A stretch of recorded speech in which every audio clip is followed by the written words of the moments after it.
Assalamualaikum warahmatullahi wabarakatuh. Perkenalkan, nama saya Siska Siti Aprianti dari kelas 11 MIPA 3. Di sini saya akan menjelaskan tentang harmonisasi hak dan kewajiban asasi manusia dalam perspektif Pancasila atau bisa disebut juga HAM. Yang pertama ada konsep hak dan kewajiban asasi manusia, yang kedua ada substansi hak dan kewajiban asasi manusia, yang ketiga ada kasus pelanggaran hak asasi manusia, yang keempat ada upaya penegakan hak asasi manusia.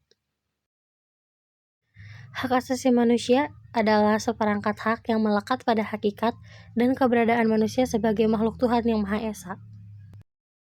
Hak asasi manusia memiliki ciri-ciri sebagai berikut. Yang pertama ada hakiki. Hakiki adalah hak asasi semua umat manusia yang sudah ada sejak lahir.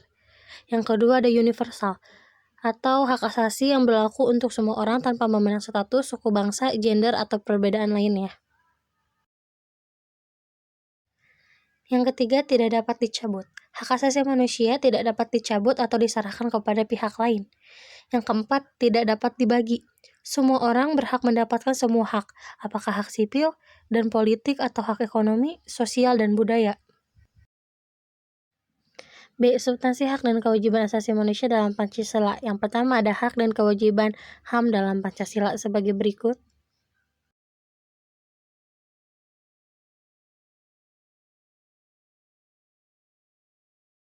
Kedua, ada hak dan kewajiban asasi manusia dalam nilai instrumental Pancasila sebagai berikut.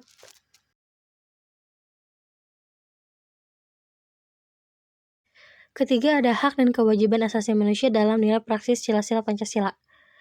Nilai praksis sila-sila Pancasila selalu berkembang dan selalu dapat dilakukan perubahan dan perbaikan sesuai perkembangan zaman dan aspirasi masyarakat, karena Pancasila merupakan ideologi yang terbuka. C. Pelanggaran hak asasi manusia. 1. Penyebab pelanggaran HAM. Faktor-faktor pelanggaran HAM. Yang pertama, faktor internal, yaitu dorongan untuk melakukan pelanggaran HAM berasal dari diri sendiri. Contohnya, pertama ada egois atau mementingkan diri sendiri. Yang kedua, rendahnya kesadaran HAM. Yang ketiga, sikap tidak toleransi. Yang kedua, ada faktor eksternal, yaitu faktor-faktor di luar dari diri manusia yang mendorong seseorang untuk sekelompok orang. Contohnya, yang pertama ada penyalahgunaan kekuasaan. Yang kedua, ketidaktegasan aparat penegak hukum. Yang ketiga, penyalahgunaan teknologi. Yang keempat, kesenjangan sosial dan ekonomi yang tinggi.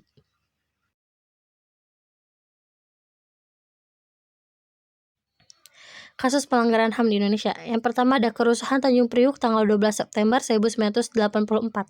Yang kedua, penyerbuan kantor Partai Demokrasi Indonesia tanggal 27 Juli 1996. Yang ketiga, penembakan mahasiswa Universitas Trisakti tanggal 12 Mei 1998. Keempat, tragedi Semanggi 1 pada tanggal 13 November 1998. Yang kelima ada penculikan pada tahun 1997 sampai 1998. Dalam kasus ini, 23 orang dinyatakan hilang, 9 orang diantaranya telah dibebaskan, dan 13 orang belum ditemukan sampai saat ini. Upaya penegakan hak asasi manusia. Yang pertama ada pembentukan Komisi Nasional Hak Asasi Manusia atau Komnas HAM. Yang kedua, pembentukan instrumen HAM. Yang ketiga, pembentukan pengadilan HAM. Kedua, upaya penanganan pelanggaran HAM. Upaya penanganan pelanggaran HAM yang pertama, menegakkan supremasi hukum dan demokrasi. Yang kedua, menegakkan kualitas pelayanan publik untuk jadinya bentuk pelanggaran HAM. Yang ketiga, meningkatkan pengawasan dari masyarakat dalam lembaga-lembaga politik terhadap upaya penegakan HAM. 4. Meningkatkan penyebarluasan prinsip-prinsip HAM kepada masyarakat melalui lembaga pendidikan formal maupun non-formal. 5. Meningkatkan kerja kelas harmonis antar kelompok atau golongan antar masyarakat saling memahami dan menghormati pendapat orang lain.